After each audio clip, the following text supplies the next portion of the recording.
You're listening to The Corbett Report. CorbettReport.com.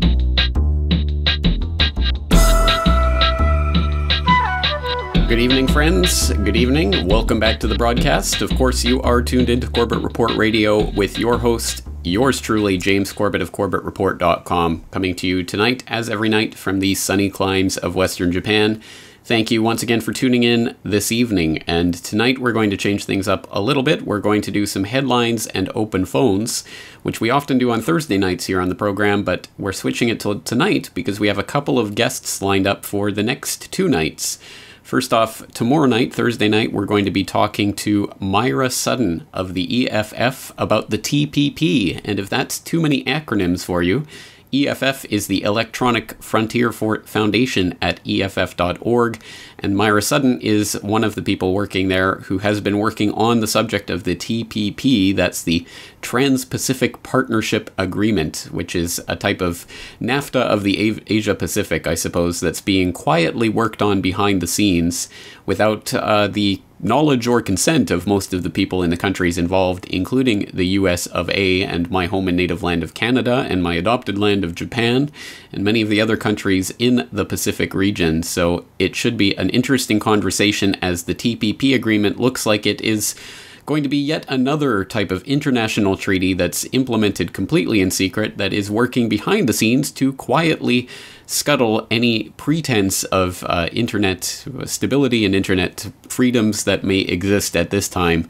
And it looks like another SOPA or PIPA or take your pick, but we'll be talking to Myra Sutton about that tomorrow night here on the program.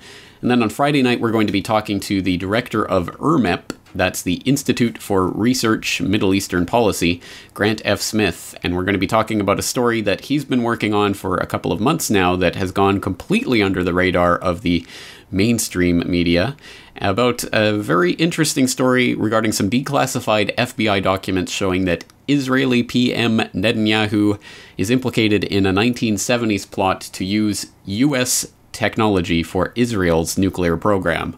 Oh, but I thought Israel doesn't have a nuclear program. They've never admitted to it.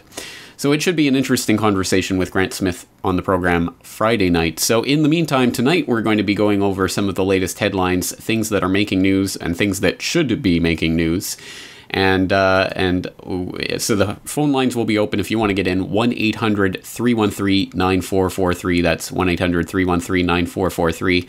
Wide open, any topic you'd like to bring up, I'd be happy to discuss. Or you can tweet me on air at Corbett Report, and I will be happy to read your comment on air. But I do make one promise to you this evening, friends, and that is that I will not waste your time with any of the left-right political distraction coming out of the Democratic National Convention as we speak. And I won't be dwelling on that or wasting any of your time with analysis of this, as if it really matters which puppet is selected to be the so-called leader for the next 4 years. I think we all know out there that either way, it's going to be a nightmare, and it's going to be a bad news for the American people. So I won't be doing it the justice of giving it the attention that it so desperately seeks, because once again, the political charade depends so much on us believing in it, and if we just stop giving it our attention and stop caring about the so-called would-be appointed leaders of the nation, then we could actually get to the work of creating the communities we want. But I will mention the latest Romney Distraction, the reported theft of Romney tax records being probed. This from Bloomberg Businessweek, talking about a supposed anonymous hack that has supposedly gotten some of Romney's tax returns, and this is about that distraction that is coming out about Romney and his taxes, and as if this is going to prove something fundamental about him that we don't already know. Also, an interesting Ron Paul moment at the DNC where they take a voice vote, and although the voice vote completely and utterly doesn't come out the way they want, they still just say, hey, the motion has passed.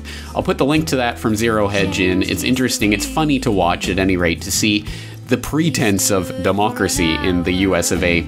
Well, let's take a short break. We'll be right back with open phones and headlines right after this.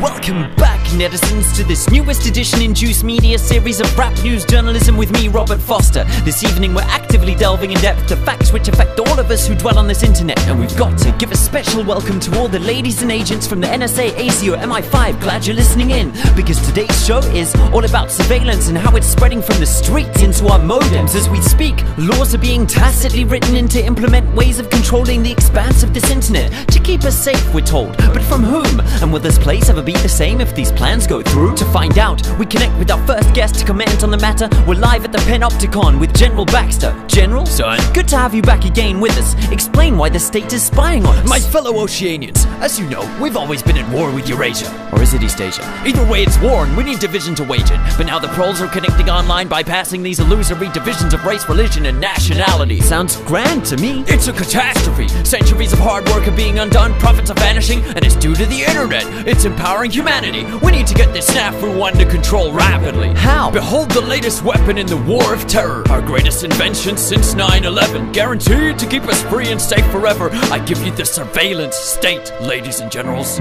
Our secret wires log your key style. Monitor every single number on your speed dial. Rewind straight to your position with facial recognition and pinpoint you within 0.03 of a mile. We've put eyes everywhere without consulting you, keeping you safe whether or not you want us to. Soon there'll be no freedoms left for threatening. Then we'll have won the war. Take that, terrorism. Brilliant. Thank you, General. We now interview our resident guru, Terrence Moonseed, for a different view. Greetings. How does this situation look? I have one word for you, Robert. Double plus ungood. The world populace of 7.4 billion are all headed in the direction of Orwellian totalitarian oblivion. My voice is hoarse, yelling about stellar winds, cold chilling them and trap wire weaving through the world wide web we all dwelling in. Face it, the all-seeing eyes in all of our Facebooks like a virus, and in these iPhones with Siri, or should I say Iris. Next in line is RFID devices and mind chips triggered by chemtrails the plagues spray the sky with. This time it's too far. Check out the base they're building in Utah, where they'll be storing all your data for over a century. It's FUBAR. And under the outback is an entire tunnel of wires, an echelon base called Pine Gap to hijack our mother Gaia. Hey, maybe your mother's gayer. Boo-hoo. Why didn't you just kill yourself like most of your troops do? That's it. Now you're on the cast iron list. Hang on, General. Why weren't we informed about this? Sorry we didn't tell you about our grand plan before. It was meant to be a surprise, under wraps in a store. But some spoil sports had to go and ruin it for all by blowing whistles in spite of the damn law. Bill, Benny, and Thomas Drake are trailblazers for leaking these tactics. Hey, civil liberty activists, this is all legal. Anything we do now actually is. How did... You can't question my authority, thanks to this. And that shit's global, people. In Australia, it's now legal for the government to store all SMSs, searches, and emails. Australians, it's taking place under your nose. Unless you wake up, all your data are belong to ASIO. Come on, everyone knows. You can trust the government now. If you've got nothing to hide, you've got nothing to worry about. That might be the case with things that are happening now, because most people agree with most of the laws that are being handed down. But once the Illuminati reveal their agenda for you, this surveillance will enforce laws you no longer consent to. But by then it'll be too late to protest too, and anything you've ever said typed or browsed can or will be used against you. I'm confused. So what should we do then? What should we do? Nothing. This is all an illusion. It's just a ride, a delusion, the Matrix, the Maya deceiving us. Oh, you hippies really make our job so much easier. Sorry to interrupt, but we're picking up a signal from beyond the space-time continuum. Quick, switch on the juice channeling portal. Wait, is that George Orwell? Good day to you. Wow, what do we owe this honor to? I tried to warn you noobs, but I see you are actually fools, or else you thought this was an instruction manual. Yes, so can you advise us? What would you have us do? An open and universal internet is the most effective tool you have to address the issues that afflict the world at hand. Therefore, protecting it is the most essential task that stands before your generation. I think I understand. Hush, man. You must not lose the internet. Heed this mantra. Who controls the internet controls the data. And who controls the data controls the future. We're losing you. I leave you with a tool to use. An onion? Don't be simple, Robert. This is but a simile. It stands for Tor. Tor? Google it. It's for anonymity. This onion router open network helps considerably against tyranny, but its abilities only work if all you use it consistently. And even if you don't use it, run it so its force swells. Thanks, Mr. Orwell. From now on, call me George Torwell. If we'd had such tools when I wrote this, well, it would have been so much simpler to tell Big Brother to go f*** himself. The mother sucking piece of shit.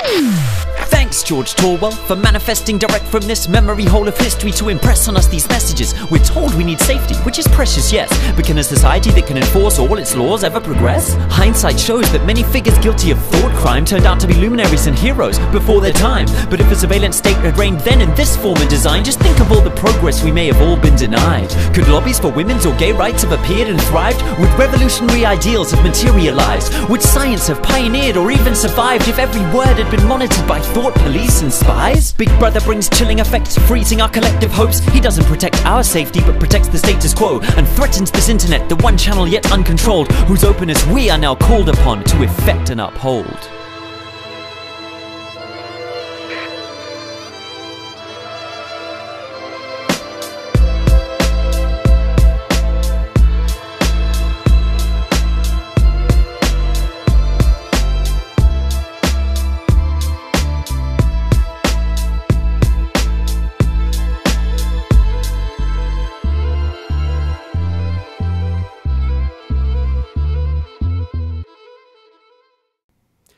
All right, friends, we are back here on Corbett Report Radio. I'm James Corbett of CorbettReport.com, and what you have just been listening to is the latest edition of Rap News. Rap News 15. Big Brother is watching you. That's WWW watching you. And for those of you out there who haven't checked out the Juice Media at thejuicemedia.com, I would highly recommend it because it is certainly an interesting idea, and they certainly present some very relevant pieces of information in their media. And so far, as I say, this is the 15th edition of their Rap News, which they come out with every month or two, and usually on some timely and pretty hard-hitting issues, like, for example, the all-seeing, all-knowing Big Brother surveillance state, which we've been covering here on the program at length. Well, Juice News does it in their own way, and it's an interesting take that they have on it. And this comes in from a listener, Russ, who wrote in earlier today to let me know that the latest edition of Rap News is up, so thank you to Russ for pointing me in that direction.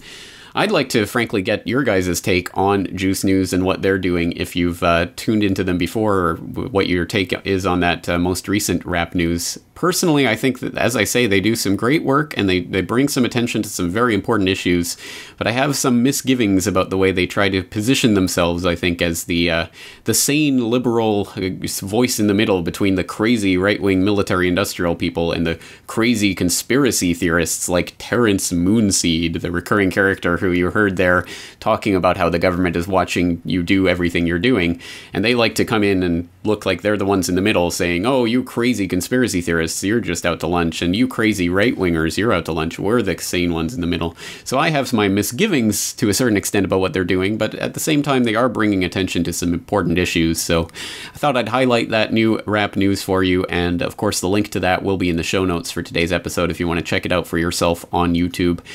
But on that note, we have a couple of callers already lined up on the line, so let's get your take in on tonight's broadcast. Again, if you want to get in, 1-800-313-9443. But first, let's go to Chuck in Texas. Chuck, thanks for phoning in tonight. Hey, buddy, how are you doing tonight? I'm doing pretty well. How are you doing? Well, could be worse, but it could be a hell of a lot better.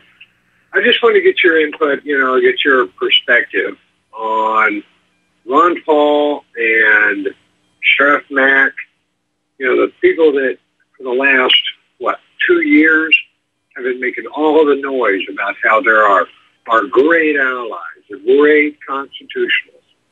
And here Ron Paul, when every bit of tyranny, every cheat, every lie is used against him, he remains mum, telling his people, oh, you must remain respectful whenever an 80-year-old man's arm is broken by the thugs of the Republican Party, a.k.a. Leos, and he tells us to be respectful. And then we've got Sheriff Mack, who's been so a great freedom fighter for the constitutional sheriff, and he endorses Romney, who's for NDAA. Partner, I tell you what, I have so little hope for America. I just have so little hope anymore. This is not going to be ugly. It certainly is. I must admit, I never even heard that Sheriff Mack has gone out for Romney. That is pretty disturbing. I don't even know what to say about that. I don't know. I mean, hell, I met him once, shook his hand, liked the guy, bought his book, supported him all this time, and I feel so betrayed. I hear you. I hear your frustration, and I share it, obviously, when things like that happen. It is so disappointing. But on the other side, I mean, there is something positive we can take away from the Ron Paul Levolution and everything that happened there. At the very least, it got people excited about these ideas. And it doesn't really matter, because this is not something that's about a leader telling us what to think. It's about an idea, a concept of freedom and liberty. And to the extent that they have instilled that in people out there, there is at least hope for that. And we don't have to follow leaders, and we don't have to wait for them to come down from the heavens to save us. So the Ron Paul education revolution has certainly accomplished something, even if the campaign ultimately became about Republicans, and they changed their name, and now they're all respectful to the Republican Party. That doesn't mean we have to be. Well, I like that. I knew I called you for a reason tonight. I mean, I'm just so damn angry, which is no surprise, considering who I am. But, you're right. People need to quit looking for leaders. Damn it, lead your own life.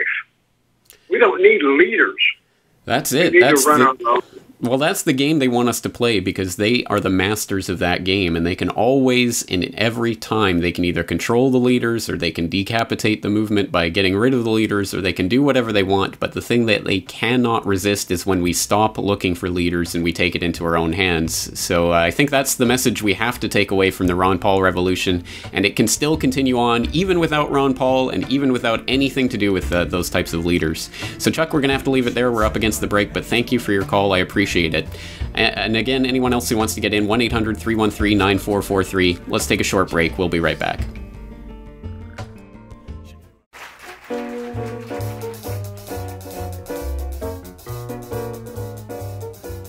Welcome back to Corbett Report Radio. You are tuned into Republic Broadcasting, and I'm your host for this evening, James Corbett of CorbettReport.com. Tonight we're going over the headlines and the news that should be making news, but usually isn't in the so-called mainstream media. But first up, we do have the phone lines wide open tonight. Any topic you'd like to get in on, 1-800-313-9443. And on that note, we have Mike in Kentucky patiently waiting on the line.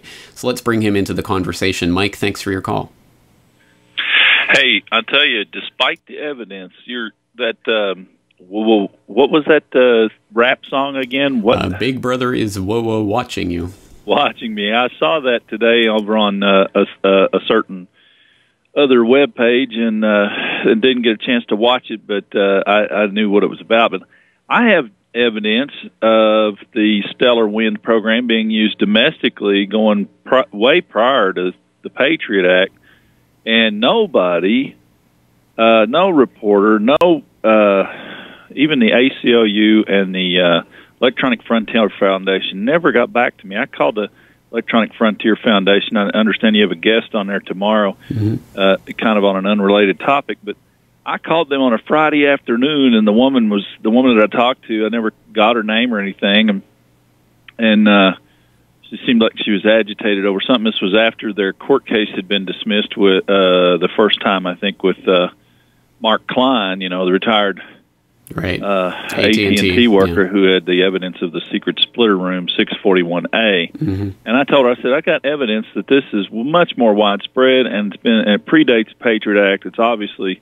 involves administration back into the Clinton administration. I've got a contractor that installed some of the equipment back in the late 90s who gave me photographs of the facilities that he worked on, which was a felony for him to even take the pictures.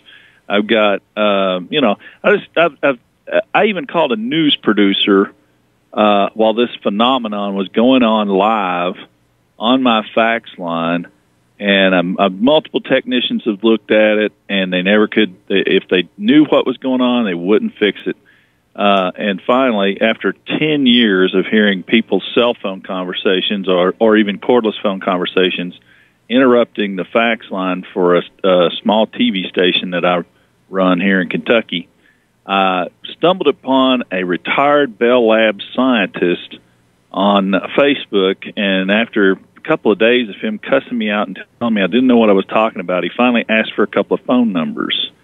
And after he asked for these phone numbers, this glitch quit happening nearly as often, and pretty much went away about a year ago. Yeah. But I collected phone numbers and people's first names and talked to them. I figured out a way to call them back after their audio had ended up. I even left people voicemail messages of their own phone audio as they're driving down the road. And so they would believe me when I called them back. I said, hey, your phone called me, and it's full, it sounds like it's in your purse or your pocket. And so it was some kind of I had a private investigator tell me he thought it must be an intimidation tactic by the FBI, because I did get a couple of intimidating emails from a former local cop that is in the FBI now.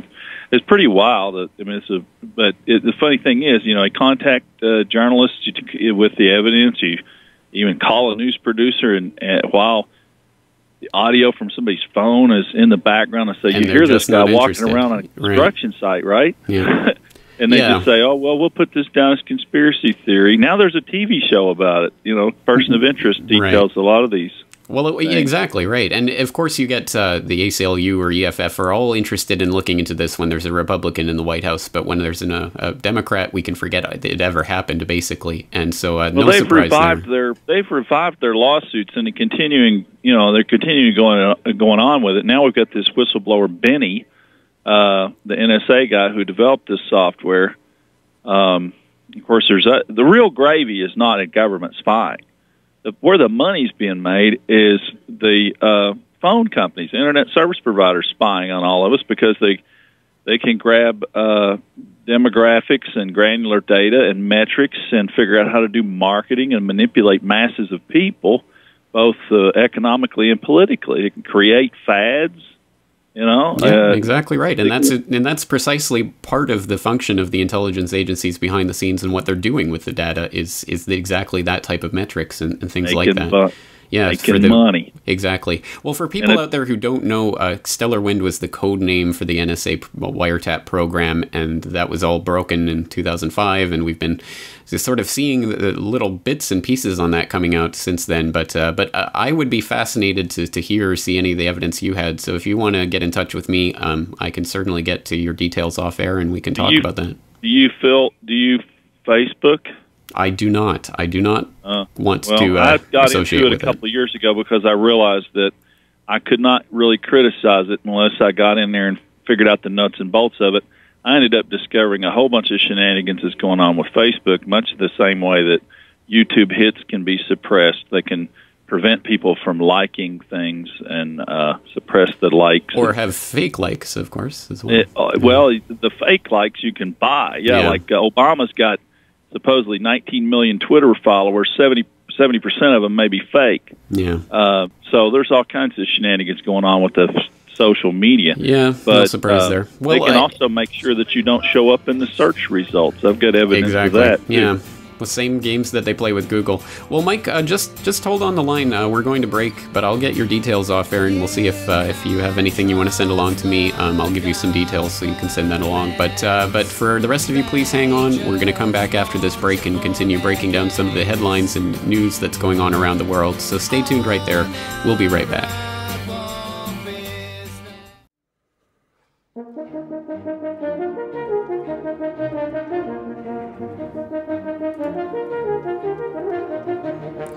Welcome back, friends. Welcome back. You are tuned into Corbett Report Radio, and tonight we are going over some headlines. The phone lines are still open if you would like to get in, 1-800-313-9443. And you can, of course, tweet me on air as well, at Corbett Report, if you want to get in that way. But let's move along. Let's take a look at some of the other headlines that are making news right now. And we're going to switch over to, in fact, we're going to pick up from what we were talking about there with the Big Brother is watching you. Let's go along those lines. There's another story that broke just this week that's a pretty interesting story, so let's take a look at it. It's from theregister.co.uk. Hackers leak 1 million records on Apple fanboys from feds. FBI laptop with data on 12 million iThings pwned via Java hole. So this story goes on to say, quote, hackers have dumped online the unique identification codes for 1 million Apple iPhones and iPads, allegedly lifted from an FBI agent's laptop. The leak, if genuine, proves feds are walking around with data on at least 12 million iOS devices. The 20-byte ID codes were, we're told, copied from a file extracted from the Dell notebook of a senior federal agent who was tracking the activities of hacktivists in LulzSec, Anonymous, and related groups. Supervisor Special Agent Christopher Stengel's machine was compromised via a atomic reference array vulnerability in Java in March, the Black Hats claim. Once his computer was infiltrated by the hackers, a file was allegedly seized containing 12 million device records that included unique device identifiers, UDIDs, usernames, and push notification tokens, as well as a small number of names, mobile phone numbers, addresses, and zip codes. Members of the anti-sec crew leaked edited extracts of this data, having mostly stripped it of fanboys' personal information on Monday. I'll let you go on to continue reading through that story, but some interesting details there. Of course, the most interesting being that FBI agents have data on 12 million Apple users sitting there on their laptops waiting to be extracted by LulzSec and or Anonymous and or Anti-Sec and or whoever else comes along under the mask of Guy Fawkes claiming to be an anonymous hacking group. And once again, when it's anonymous like that, who knows who it is, whether it's real and spontaneous, whether it's government sponsored, false flag type attack, who knows. But at any rate, interesting to see this type of information coming out from literally from an FBI agent's laptop. And for anyone who was surprised that Apple and the FBI are in at least enough collaboration that the owners of 12 million iThings, as the Register so memorably puts it, would have their details sitting there in the FBI files, well, there it is in black and white for you. So it shouldn't come as a surprise to anyone who's keeping their eye on the Big Brother police state, but just a little more on that note, I suppose. Well, let's move along. Earlier, of course, we were talking about the distraction of the DNC and the distraction that was the RNC and all of the other political distractions that are coming along in this 2012 selection cycle. But let's take a look north of the border up in Canada, where there has been some election news and at least one interesting story to note that came out of the Quebec provincial election that just took place. That I believe, if I haven't even been following it carefully enough to know, but I believe the Parti Québécois just took over the province with the premier, Pauline Marois, taking the reins from Jean Charest of the Liberal Party. So that's some news for Quebecers that should be make for an interesting few years ahead. We'll see if any more separatist leanings come out of this, and we all know what took place back in 1995, let alone back in the 1980s, regarding the separatist vote that took place and all of the brouhaha around that, and Daniel Estulin's assertions that Bilderberg was behind those manipulations and was trying to break up Canada. So we'll see what comes of this latest round of PQ rule in Quebec. But coming out of that is an interesting story that picks up along the lines of those stories that we've been seeing in the US of A all too frequently lately, of those shooting rampages that are making the headlines. Well, here's one from Quebec. It says, deadly shooting at Quebec Premier's rally. This is from Newsday.com, and it was published just earlier today. Quote, a man accused of opening fire at a midnight victory rally for Quebec's new separatist premier was questioned Wednesday, but police said the suspect's rambling statements in French and English yielded no immediate motive for the shooting that killed one. A police official identified the suspect as Richard Henry Bain, 62, from La Conception, Quebec. The police official spoke to the Associated Press on condition of anonymity because the suspect had not been charged yet. Provincial police said earlier that a masked gunman wearing a bathrobe opened fire just outside the building where Pauline Marois of the separatist Parti Québécois was giving her victory speech. The gunman was heard shouting in French, "The English are waking up," as police dragged him away. End quote. Well, a bizarre little story for a number of reasons, not least of which that this man is named Bain, coming as this does in the wake of the Aurora, Colorado Dark Knight Rising shooting. and all of the memes that have been surrounding that, as we were going over the other week with Lauren Coleman here on the program. But just a bizarre little story. What do you make of this? Well, hopefully it's just a little isolated blip and will not become part of that that copycat effect that we were talking about with Lauren Coleman. But at any rate, it is an interesting little story, and it just continues to come out of that bane of gun control, the gun control capital of North America, Canada, where, hey, it's a gun control paradise, and people have to register their long arms, etc., etc. And oh wait, there's still shootings? How does that work? Well, I guess we just need to make sure to ban guns completely, and then everything will be okay, right? Of course not, and of course there's a lot more to be said about that, and I hope to get into that in more depth in the future, but there you go. There's a political shooting that just took place in Canada that might be worth keeping our eyes on to see what else spills out of that story. Let's move along to another interesting story. I don't know where to fit this in, but I find it interesting myself, always being interested in the latest science headlines, and this one struck my eye earlier today. This is from the Washington Post, and it runs under the headline, Junk DNA Concept Debunked by New Analysis of Human Genome. Quote, most of a person's genetic risk for common diseases such as diabetes, asthma, and hardening of the arteries appears to lie in the shadowy part of the human genome, once disparaged as junk DNA. Indeed, the vast majority of human DNA seems to be involved in maintaining individuals' well-being, a view radically at odds with what biologists have thought for the past 3 decades. Those are among the key insights of a 9-year project to study the 97% of the human genome that's not, strictly speaking, made up of genes. The Encyclopedia of DNA Elements project, nicknamed ENCODE, is the most comprehensive effort to make sense of the totality of the 3 billion nucleotides that are packed into our cells. End quote. All right, I'll let you read the rest of that article, and I'm not going to deign to pontificate too deeply on the junk DNA concept, etc. Of course, I'm no scientist myself, and I haven't done a great deal of research into this. I just find it interesting when these stories come along that completely blow out of the water these types of ideas that get ingrained in the popular imagination and become part of the scientific canon, despite the fact that there's little to back them up, and basically they rely on an ignorance, basically on what we don't know, and saying something positively about what we don't know.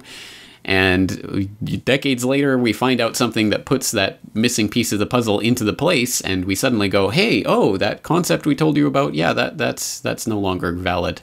And of course, people will still, I have no doubt, continue to assert the junk DNA concept. Yeah, most of the DNA is just junk that's not really used. Well, here's at least one indication that that is not the case, and I'm sure there's much more to be said about that, but again, it just blows that old paradigm out of the water, and blows away that concept that unfortunately too many people have, that somehow science itself is ever somehow settled, and that somehow we can say, oh, this has been scientifically proven. Well, all that really means is that the hypothesis that we have fits the facts as well as we know them for the time being, and scientific knowledge is always tentative and is always open to revision, and that's something that some people out there just have a hard time wrapping their minds around. So stories like this one are important for at least keeping that in people's minds. And as an old physics major myself, or I was a physics major for a grand total of 1 semester at the University of Calgary before I switched into my English studies, I always go back to things like the concept of dark matter, which to me just is another one of those things that's a concept that really is just a name for something we know nothing about, and that threatens to completely upend everything we do know about the universe. Yes, it's not, we can't see it and we can't detect it in any other way than the fact that it creates this amazing gravitational mass that can't be accounted for in any other way. So basically it's just this dark matter that somehow or other doesn't correspond to anything else we know about in the universe, but somehow makes up 90% of everything in the universe. Again, concepts like that, to me, are clearly just scientific stopgap concepts, and yet people take them as if they're some sort of final revealed truth from on high. So I would just question people, get people to question what we are told about with regards to any scientific study, keeping in mind that it's always open to revision and that we're always looking for better fits to the data as we know it. And even the data as we know it is always subject to change and verification and revision and supplementation. Speaking of which, speaking of matters scientific, let's go into a couple of the latest Fukushima update stories at fukushimaupdate.com, and one that I particularly want to draw your attention to because I'm sure it probably went under the radar for a lot of people, but I think it's particularly fascinating. Is this little drama that has emerged over a photo that was released by TEPCO earlier this week. In fact, at the end of August. There was a photo that was released of Reactor 4's west wall. And for those of you who don't know or don't remember, Reactor 4 is the building that has the containment that is highly damaged and possibly going to collapse. Certainly it is possible that it will collapse in the wake of the next earthquake or tsunami or whatever should strike, and hopefully nothing does, because it also contains the spent fuel pool with over 1,300 spent fuel rods that are contained in that storage that would be released into the atmosphere in the event of a collapse of Reactor 4. So it is a precarious building in a precarious situation, and really the eyes of the entire world are, or at the very least should be, on Reactor 4 and what's going on there. But on that note, earlier, as I say, late last month, TEPCO released a picture of Reactor 4, the west wall, and you have to see this to believe it. Right now, please go to FukushimaUpdate.com. It's the top story as I speak. Update: TEPCO altered photos for physical protection of nuclear materials. And I have there posted at the top of that post the picture that they altered and the close-up of the picture they altered. So they have this picture of the west wall, and just in the corner of the bottom of the west wall there's a part that has been clearly it is a Photoshop job of the worst variety. They've just taken and cloned a piece of the wall from another part of the picture and just placed it over something, whatever, in this picture. And it's just a terrible hack job. You can tell from a mile away that this is Photoshopped. And so this was pointed out, and I put a post up on it on FukushimaUpdate.com earlier this week. But now more has come out about it. Originally, there was no explanation. They just had this clearly altered photograph.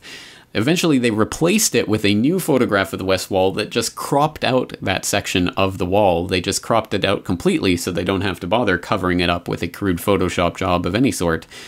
And then they changed the description on the website itself. It says, "We replaced the photo for physical protection of nuclear materials."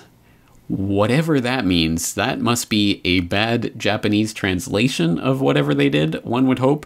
But then the original statement that they had on there before said, "We had fabricated a part of the photo in terms of physical protection.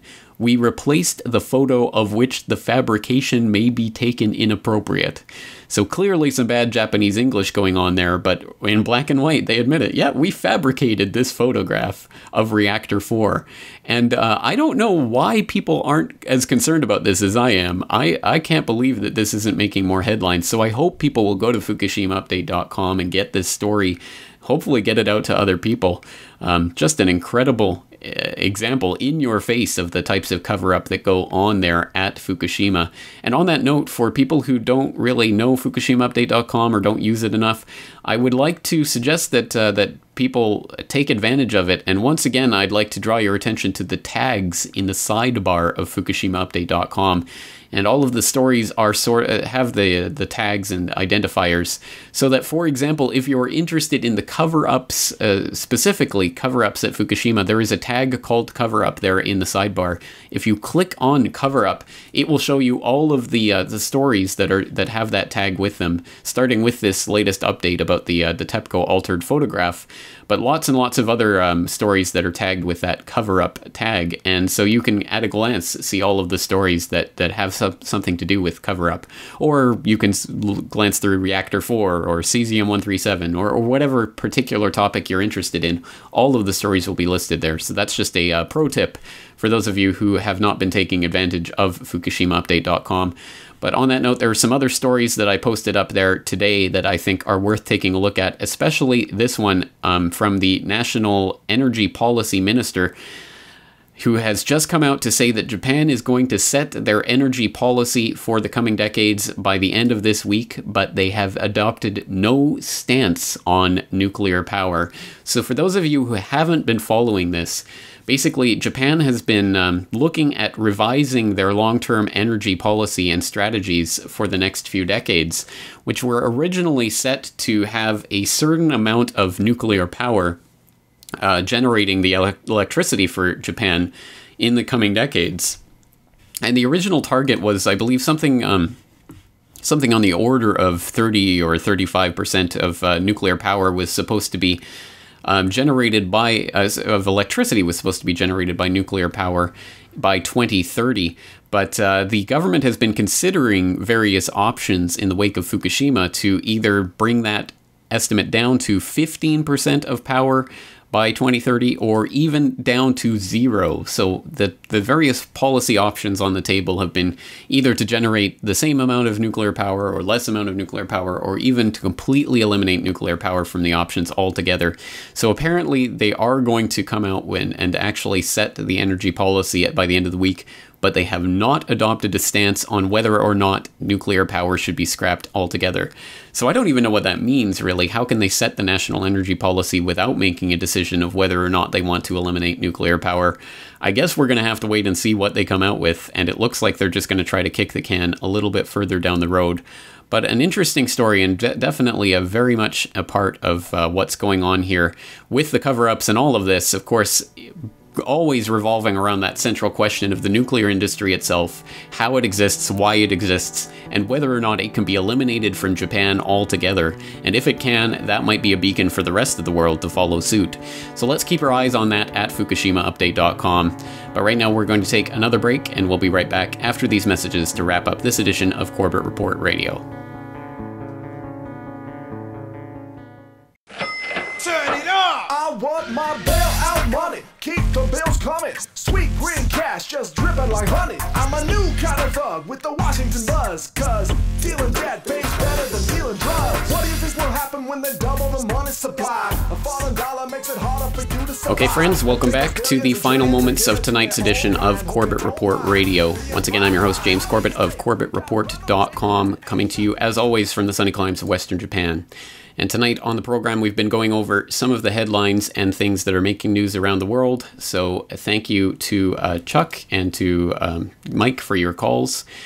Always appreciated. And as I say, tomorrow night on the program, we're going to be talking to Myra Sutton of the EFF about the Trans-Pacific Partnership and some of the potential internet freedom destroying clauses that may or may not be in there. So we'll be talking about that. And then on Friday, we're going to be talking about the Israeli nuclear program and some U.S. spying and smuggling that was going on in the 1970s that declassified FBI documents have tied back to Israeli Prime Minister Benjamin Netanyahu. Not that you've heard anything about that in the mainstream media. And we'll be talking to Grant Smith of ERMEP about that. So stay tuned for those programs later on in the week. But right now, let's just close out tonight's episode with another story that I think is particularly interesting. I hope people are keeping their eye on it. I certainly am keeping my eye on what's happening in China, because as I've been going over on the program, a lot of important information happening here in the Asia-Pacific region as it's becoming a more important place on the global chessboard. And so a very interesting story just came out on ZeroHedge.com by way of the unfortunately named TestosteronePit.com. And the headline on this one is, Merkel and Clinton go to China, one makes deals, the other gets snubbed. Quote, bring home the bacon, or the speck, as it were, was the guiding principle for German Chancellor Angela Merkel when she frolicked in China last week. But her pleas to get the Chinese to buy the crappy bonds of debt-center countries in the Eurozone fell on deaf ears. This week, U.S. Secretary of State Hillary Clinton was hobnobbing with the Chinese elite. It turned into a clash fest, and instead of bringing home the bacon, she argued with the Chinese over everything and the South China Sea. Merkel was accompanied by 7 ministers and a delegation of executives from EADS, subsidiaries Airbus and Eurocopter, Volkswagen, which sells nearly a third of its cars in China, Siemens, ThyssenKrupp, SAP, 3 planes stuffed with Germany's political and corporate elite, It wasn't about human rights, or Syria, or the South China Sea, but about trade. Days before her visit, it seeped out that Airbus was hoping for a mega contract of 100 planes. The official occasion was Airbus's joint venture in Tianjin, where they celebrated with Premier Wen Jiabao the assembly of the 100th plane of the 114 planes Airbus sold in China in 2011. 36 had been assembled there. During the 10 years Wen has been premier, German exports to China have quintupled, and Chinese exports to Germany have quadrupled. Hopes of mega contracts can turn into disappointments. In early 2011, before the Chinese delegation came to Berlin, Airbus was hoping for an order of 150 planes. Then an advance agreement called for 100 planes. But in June that year, when the Chinese arrived in Berlin, they only ordered 88 planes. Punishment: the EU had included aviation in the EU emissions trading scheme to deal with climate change, a policy China, along with US and other countries, considered a harebrained idea. Alright, a lot of very interesting information in here about Merkel's trip, about Clinton's trip to China, and as I say, very important information coming out from China and what moves that are being made on the chessboard in relation to China, so I hope people will check that story out. And all of the stories we went over tonight on the program will be available in the show notes at corbettreport.com/radio just a few short hours from now. I hope you'll subscribe to the free feeds for free, the RSS feeds at corbettreport.com, so you never miss an episode. But on that note, we're out for tonight, so thank you all for investing your mind time in this alternative media, and I'm looking forward to doing it again with you tomorrow night. So thank you for listening, and take care.